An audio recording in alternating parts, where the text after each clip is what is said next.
Back to North Korea, though, Lieutenant Colonel Daniel Davis, a retired U.S. Army veteran, a military expert. He's also a senior fellow at Defense Priorities. His tour of duty included service as a senior advisor to the South Korean Army. Earlier today, I asked him how the Trump administration should be preparing for the Singapore summit. I think the most important thing to recognize right off the top is what is America's, no kidding, bottom line need out of these negotiations? What do we have to have above all? I fear that too many people think we have to have a deal that denuclearizes the peninsula. Now, that's important because if that's what we're going after and it doesn't work out, then many people want to say, well, then the only option left is the military option. And that is absolutely not correct because the objective of the United States and Trump, especially in particular, needs to be the prevention of war and the security of the United States and our ability to prosper as a nation. Using the military option and having the possibility of war breaking out on the Korean Peninsula would be hands down the absolutely worst outcome for the United States imaginable, and it probably still would not denuclearize the peninsula. So going into this, then, with that understanding, the president should do everything he can to find some kind of a negotiated settlement. If he can get denuclearization, that would be fantastic. But our overwhelmingly powerful military, nuclear and conventional deterrent are so much stronger than anything North Korea ever could possibly possess that we can keep them deterred indefinitely. So even if we don't come out of this with an ironclad denuclearized agreement, the CVID everyone talks about, even if we don't get that, we can still stay safe as a nation, and President Trump can still execute his most precious responsibility, which is to keep the United States safe. So, Colonel Davis, this is, in your mind, a starting point for talks, for a series of talks with North Korean officials? Absolutely. Based on the history, going all the way back to the mid-'90s when I was first stationed there, it's very clear that the North Koreans and their Chinese partners are certainly not going to just walk in and say, all right, we're going to have a deal today. This is definitely the beginning. There's going to be lots of posturing.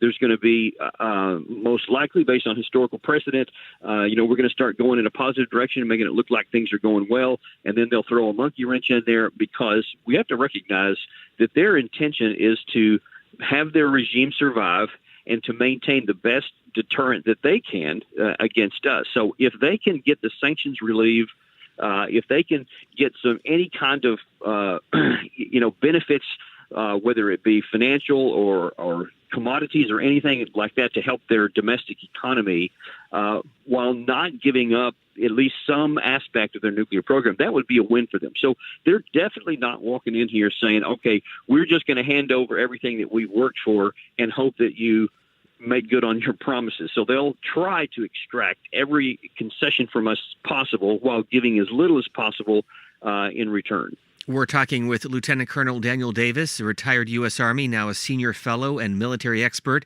at Defense Priorities here in Washington, D.C. You know this part of the world better than anyone else. Why do you think North Korea now wants to come to the table?